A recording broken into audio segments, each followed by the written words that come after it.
Album of the Year, a seemingly objective title that is not at all. It's very subjective. Everyone has different music tastes. It's subjective. Very subjective. Very subjective. I'm really just saying this to save myself from the inevitable crucifixion I will probably receive for not putting albums like GNX or Tyler's Chromacopia on this list. And I've heard both of the albums and they're great, lovely, amazing albums, but they're not on the list. They're not.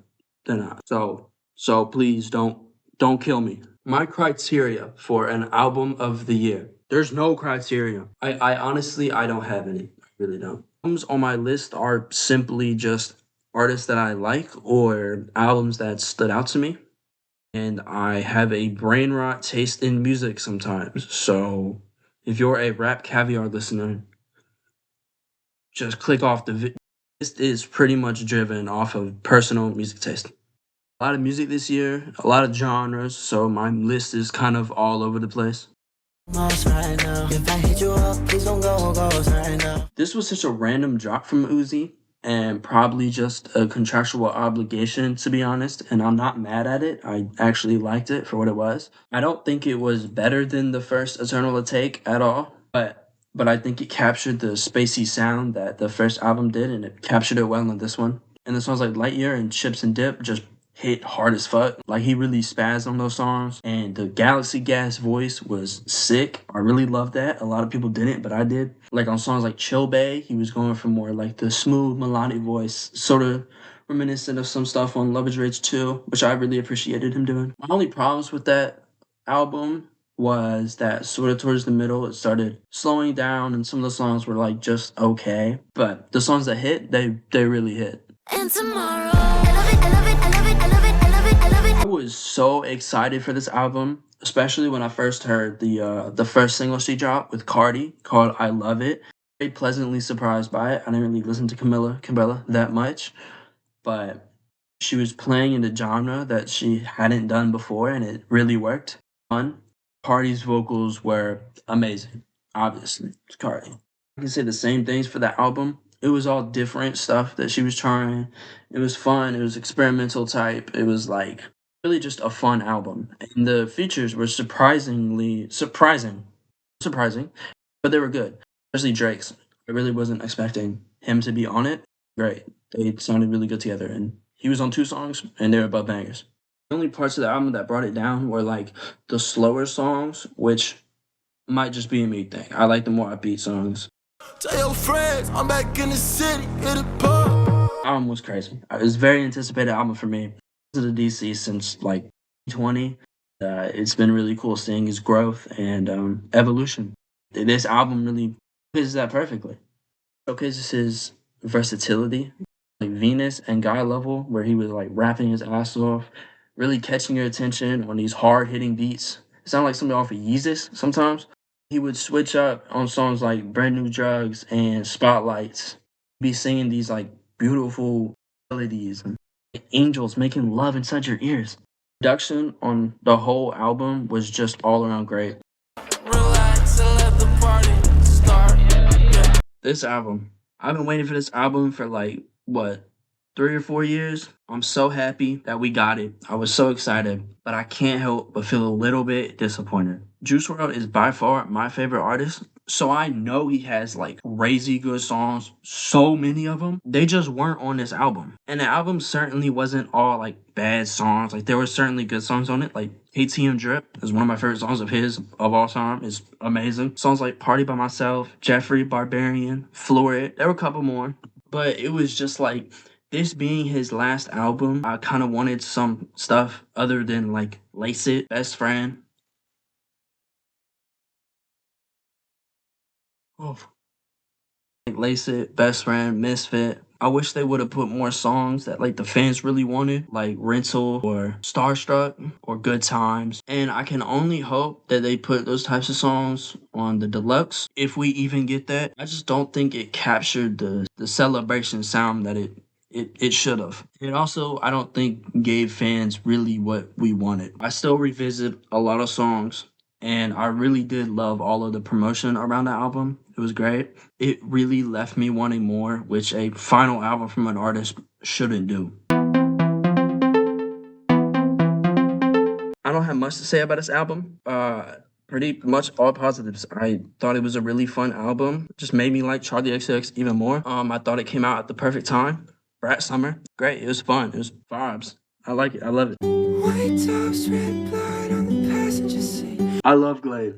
I love Glade so much. Glade's an artist I've been listening to since like 2020. Every album's really stood out to me, and this one's really no different. The melodies are just so beautiful and placed so perfectly on like every song. The lyrics were just so raw and emotional, and I felt like I was really listening to like a diary or something. And he's always been a really experimental artist, and he really did that with this album. He just kept pushing the genre, whatever genre he's in, who knows? I don't. This project really sounded like none of his prior stuff, and it was amazing. Bite my tongue in New York.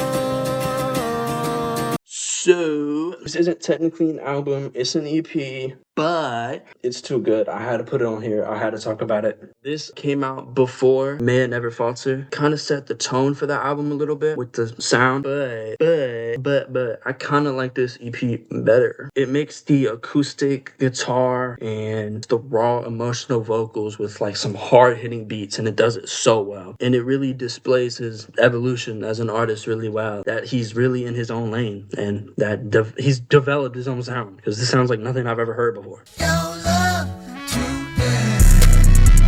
This is another album that so perfectly represents an artist that has evolved, developed their own sound, and really sounds like nobody else, and is doing it better than anybody else. Literally every song on this album will make you stand up and want to dance and move. Every beat hit me like a fucking truck, and any song that you think will be, a little slower, it will not. It will not stay like that. You will never be able to predict what a song's gonna do on this album. And I think that's amazing. It makes it super fun and re-listenable. Skywater's Queen is just like that. Always. The moment you click play on this album, it hits and it never stops. Nothing but high energy for the entire project. Beats and the production on a whole album is truly rivaled by nothing, literally nothing in the underground scene. It really just pushed the entire like underground rap scene with like a familiar sound, but something that sounds just so completely different to anything anybody's making. This album really would have been my album of the year if this next album didn't drop. I gotta sit down for this one. Oh, Net, where do I even begin?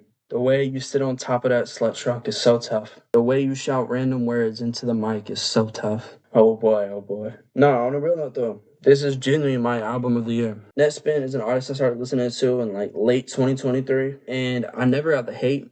He was feeding into the like underground sound in his own way, I thought. And the only problem with his older stuff is just the production is so bad, and just some of the songs are actually just bad. But he's progressed so fast, and I think he really proved that with his song Nothing Like You, which was my favorite song of this year. And the quality of that song and the production is just so much better. And I think that song made him a lot more digestible for more people. And the few singles he dropped after that just got better. So when this album came out, I was more excited than ever. But it wasn't just due to the music though. It was due to literally everything surrounding his presence. That sounds crazy because he's like a child. He's only a year younger than me. But he really does have this stage presence and social media presence that I think is really important for artists to have. And he has it. That presence just makes you as an artist more interesting and makes people want to hear more from you and see what you do next. So it really wasn't just the album. It was just, the music and everything around it that was really hyped up for me. But we gotta talk about the actual album, of course. He went 15 for 15. Every song was a banger. The intro of the album was perfect. It was perfect sonically and lyrically. It gives the album such a smooth start, and then the bass hits, and like it really sets the vibe for the entire project. And I love the song being about him not wanting to grow up and not pour up, meaning him not wanting to, get in the trap of lean. Ooh, spooky. That's real though. He's probably around that a lot. Him saying that just makes it sound more vulnerable, and what he's saying is real. The next song, Leader, just hits you in the face instantly, and it really gets your attention. And the album doesn't settle until like track 8 for Skipping Class. And this track starts with this amazing, beautiful, angelic, out of body experience by sampling the song Genius by Grimes. And then the beat drops and it hits you like a brick again. And I really wanted to talk about this song specifically because I think it captures something about Netspin's music in general that I think is really important. He does this thing where he'll talk about obvious rapper stuff like girls, money, all that, which, keeps the vibe going. The way he flows is, keeps the song flowing. It's really good. But then he'll throw in like stuff about like real life experiences and stuff. And I think that's what really captures your attention and holds your attention throughout the song. The next song after track 8, track 9, Beach League, which is my favorite song on the entire album. The whole song is just a good, positive vibe. And I know when summer comes around, it's just going to be on repeat. The song really stands out, not just because of the beat, but the flow too. It's one of his best on the album. And I've seen people listen to this song not knowing it's Netspin and absolutely loving it. Proving the hate is forced. The next song, Shut Up, goes right back to the insane bass ear fucking beats, and that continues till the last song. The outro on this album, Say Please, it ends the album with the same vibe it began with. It gives you a beautiful melody with just crazy 808s as soon as the beat drops. And I really love this song because it really it feels genuine. It feels like a love song. Like he's genuinely talking about a person. And I think that's when he's at his best, is when he's being more genuine and he's talking about real life things. But the song just wraps up perfectly and it gives the album an amazing send off. That's all I have to say. That's my album of the year. Let me know y'all's in the comments. Peace.